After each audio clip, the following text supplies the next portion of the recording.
Hi all, welcome to Raji's Zone. வாங்க இந்த வீடியோல சிப்பி காளான்ல எப்படி குழம்பு செய்யறதுன்னு பார்க்கலாம். குழம்புக்கு தேவையான பொருள் என்னென்னன்னு ஃபர்ஸ்ட் பார்த்துடலாம். நான் சிப்பி காளானை ஒரு பாக்கெட் வாங்கி க்ளீன் பண்ணி எடுத்து வச்சிருக்கேன். 1 கப் சின்ன வெங்காயம், 2 தக்காளி, 1 டீஸ்பூன் அளவுக்கு சீரகம், 1 டீஸ்பூன் அளவுக்கு மிளகு, 1 டீஸ்பூன் அளவுக்கு வரமல்லி எடுத்துருக்கேன். 10 பல் பூண்டு, ஒரு சின்ன துண்டு இஞ்சி எடுத்துக்கலாம். சிப்பி காளானை ஆயிஸ்டர் மஷ்ரூம்னு சொல்வாங்க. பாருங்க அந்த மஷ்ரூம் இப்படி தான் இருக்கும். இதை நம்ம ஜஸ்ட் வாஷ் பண்ணிவிட்டு ஒன்று ஒன்றா தனித்தனியாக பிரித்து எடுத்துக்கலாம். அவ்வளோதான் அதை க்ளீன் பண்ணுற ப்ராசஸே. அதில் ஒன்றும் பெருசாக அழுக்கெலாம் எதுவும் இருக்காது. இந்த குழம்பு நம்ம மசாலா வறுத்து அரைச்சி தான் வைக்க போகிறோம். அரைக்கிறதுக்கு தேவையான மசாலா என்னென்னு பார்க்கலாம். ஒரு கடாயை அடுப்பில் வச்சு கொஞ்சமாக எண்ணெய் ஊற்றிக்கலாம். அதில் நம்ம எடுத்து வச்சுருந்த மசாலா பொருள் எல்லாத்தையும் சேர்த்துக்கலாம்.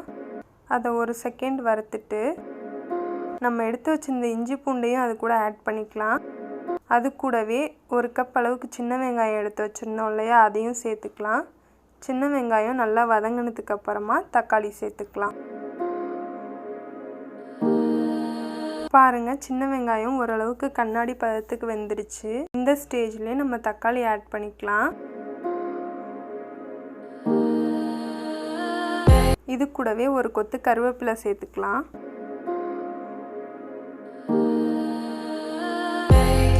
தக்காளி நல்லா மசிகிற அளவுக்கு வெந்ததுக்கப்புறம் நம்ம வீட்டில் அரைச்ச குழம்புத்தூள் ஒரு ஸ்பூன் வரமிளகாத்தூள் ஆட் பண்ணி வதக்கிக்கலாம். இதோட ரா ஸ்மெல் போகிற வரைக்கும் நல்லா வதக்கிட்டு அதுக்கப்புறம் ஆற வச்சு இதை பேஸ்ட்டாக அரைச்சி எடுத்துக்கலாம்.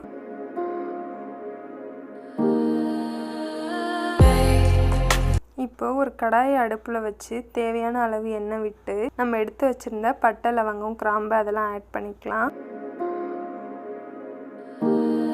இப்போ நம்ம எடுத்து வச்சுருக்க சிப்பி காளானை நல்லா வதக்கி எடுத்துக்கலாம்.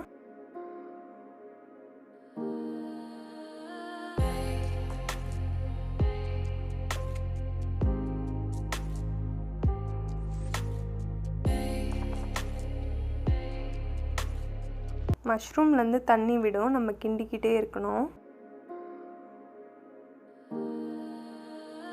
பாருங்கள், தண்ணி விட்டுருக்கு.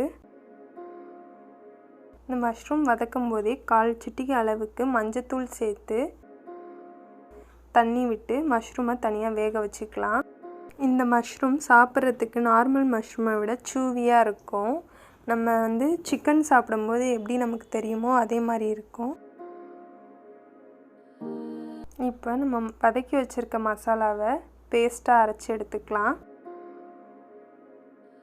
மஷ்ரூம் நல்லா ஒரு 5 மினிட்ஸ் வெந்ததுக்கப்புறம் நம்ம அரைச்சி வச்சுருக்க கிரேவியை அதில் சேர்த்துக்கலாம்.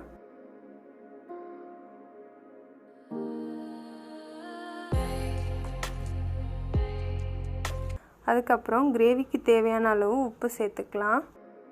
இப்போது கிரேவிக்கு தேவையான அளவு தண்ணி விட்டு கிரேவியோட கன்சிஸ்டன்சி அட்ஜஸ்ட் பண்ணிக்கலாம். இப்போது ஒரு 10 நிமிஷம் நல்லா சிம்மில் வச்சு கிரேவியை கொதிக்க விட்டு கொத்தமல்லி தழை தூவி இறக்கிடலாம். சுவையான செட்டிநாடு ஸ்டைல் சிப்பி காளான் குழம்பு ரெடி. வாங்க சாப்பிடலாம். ட்ரை பண்ணி பார்த்துட்டு எப்படி இருந்துச்சுன்னு கமெண்ட் பண்ணுங்கள்.